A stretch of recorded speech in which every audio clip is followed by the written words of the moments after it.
जिनै क्लासनि सासे सिख्लासा बिफाजों बियो हाजो गाखोफादों राजु बरुवा भनिमाई दत्तर निचिना ছোৱালীবিলাকক কচি কচি ধৰ্ষণ কৰি পেলাই হত্যা কৰি বিছনাত 1 লাখ 2 লাখ টকা দলিমাই থৈ অহা যিটো চৰিত্ৰ এই চৰিত্ৰবিলাকে আচলতে আমাক ৰাষ্ট্ৰৰ বিৰোধাচন কৰি বিৰোধী আৰু বেছি তীব্ৰ বিৰোধী কৰি দিলে गारि नांगौना नाङा नोंसोरनो फरेनाव बेरायनो लुबैया नोंसोरो लुबैयो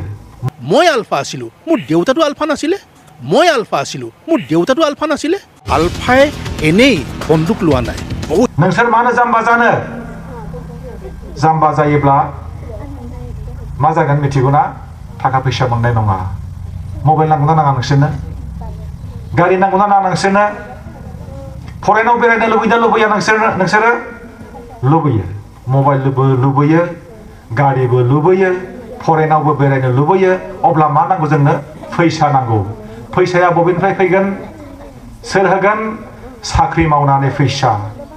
बिजनेस मावनानै फैसा आबाद मावनानै फैसा आबाद मावनो थाखायबो जों लेखा फरायनांगोन मिथिगौना আজি কোনেও নকয় কিমান ছোৱালী ধৰ্ষিতা হ'ল কল্পনা কৰিব নোৱাৰাকৈ সেই ছোৱালীক ধৰ্ষণ কৰা হ'ল কল্পনা কৰিব নোৱাৰাকৈ তাৰ কেৱল 4-5টামান কেছে ৰেজিষ্টাৰ হ'ল বাকী ৰেজিষ্টাৰ নহ'ল মোৰ ঘৰতে মোৰ দেউতাক মাৰি মৰিলে বুলি পেলাই থৈ যায় 2-3বাৰ মোৰ দেউতাক সম্পূৰ্ণৰূপে পংগু কৰি পেলোৱা হ'ল মোৰ ককাইটো আজিও পংগু হৈ পেলাই বিছনাত পৰি আছে কিমান যে মাৰিলে ঠিকনা নাই মই আলফা আছিলোঁ মোৰ দেউতাটো আলফা নাছিলে মোৰ দেউতা মোৰ মায়ে 3 মাহ দিন ঘৰত তলা মাৰি পেলাই পলাই ফুৰিবলগীয়া অৱস্থা কৰি দিলে দেউতাই মোৰ আইএসি চাকৰি কৰিছিলে মোৰ দেউতাৰ চাকৰি ৰিজাইন দিবৰ কাৰণে বাধ্য হৈ গ'ল কাৰণ পলাই ফুৰিবলৈ ঘৰত থাকিলেই চাকৰিৰ পৰা আহিব আৰ্মিয়ে উঠাই লৈ পেলাই মৰিয়াই পেলাই ৰাস্তাত পেলাই থৈ গুচি যায়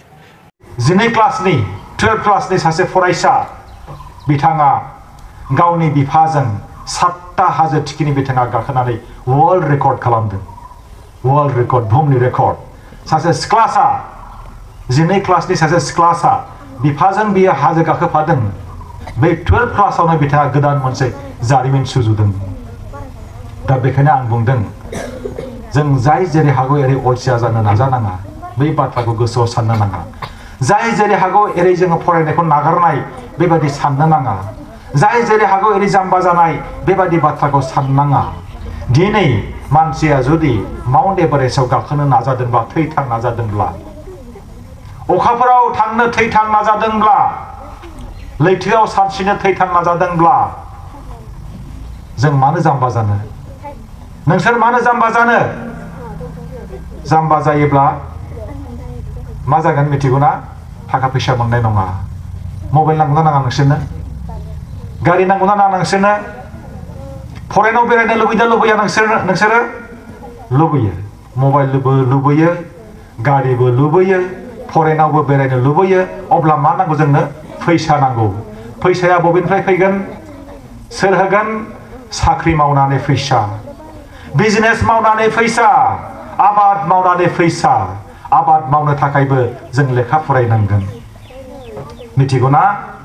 बिजनेस मावनो थाखायबो जों लेखा फरायनांगोन नङाब्ला जों साक्सेस जानो हानाय नङा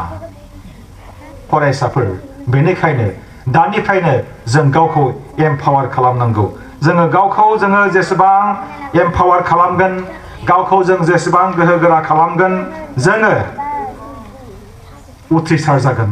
जोङो लामा गोजान जोङो थाबायलांनो हागोन फरायसाफोर आङो मोननैसो बाथ्रा बुंबावनि जोङो मोनफ्रोमबो समखौ मानो रंजानांगौ माबायदि रंजानांगौ दे पिकनिकआव थांनानै रंजानायखौ आं बुङाखै फेग्रा मुवा जानानै रंजानायखौ आं बुङाखै रंजानाया खन्थाइ लिरनानै रंजानो हागौ मिथिगौना सावगारि बोनानै रंजानो हागौ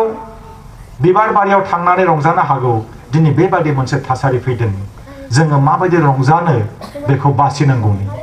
जोङो जोनोम सानखौबो जोङो खुंनांगौ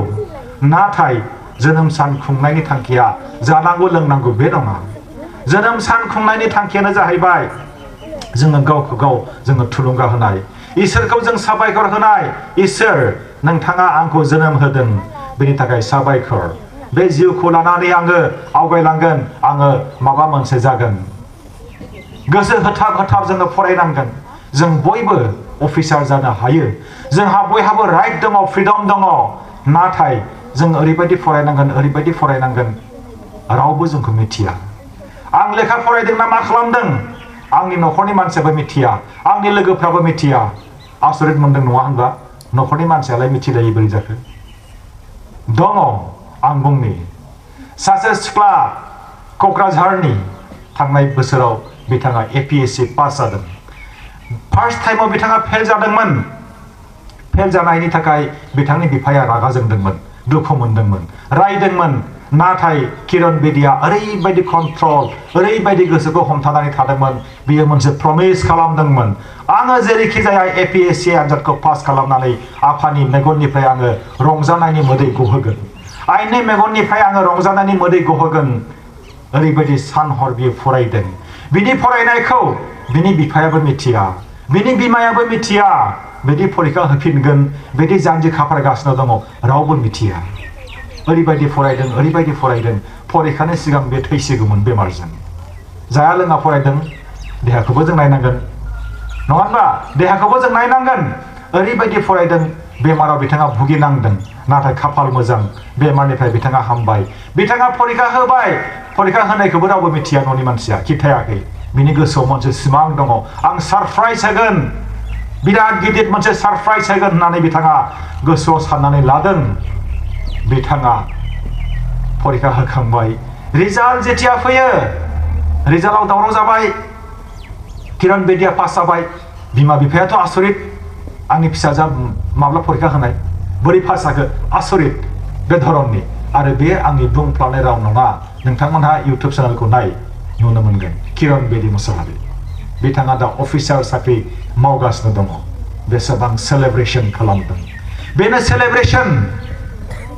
जोंनि बुङो सेलेब्रेसन रंजानांगौ माबायदि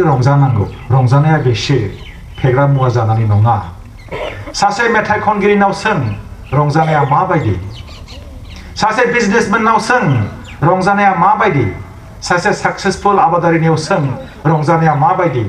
सासे डक्टरनियाव सों रंजानाया माबायदि बिसोर खिन्थानानै होगोन नाथाय जोङो दिनै सेलेब्रेसननि कनसेप्टखौ डेफिनेसनखौ मिसआन्डारस्टुड जादों जोङो बुजिनो हायाखै जोङो मेङोबा बिफांजों रायलायोब्ला बिबारजों रायलायोब्ला गोसोआ गोजोनो जाहैदों बेनिखायनो खुब बिजिब्ला खुब मेंदोंब्ला नोङो एसे लांदां गुवार फोथाराव एसे बेरायनांगौ फरायसाफोर दिनै आङो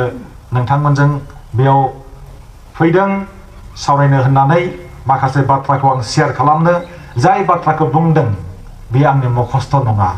जाय बाथ्राखौ बुंदों बेनि आंनि एक्सपिरियेन्स दिनै जोङो गोसोखाङो जोंनि क्लास 1नि क्लास 2नि क्लास 3नि क्लास 4नि थासारिजों दिनै गोसोखाङो दिनै नोंसोरनो जों लामा दिन्थिनो फैदों नोंथांमोननि प्रिन्सिपाल सार नोंथांमोननि मेडाम सार सान हर खस्थ' खालामगासिनो दङ जोंनि फरायसाफ्रा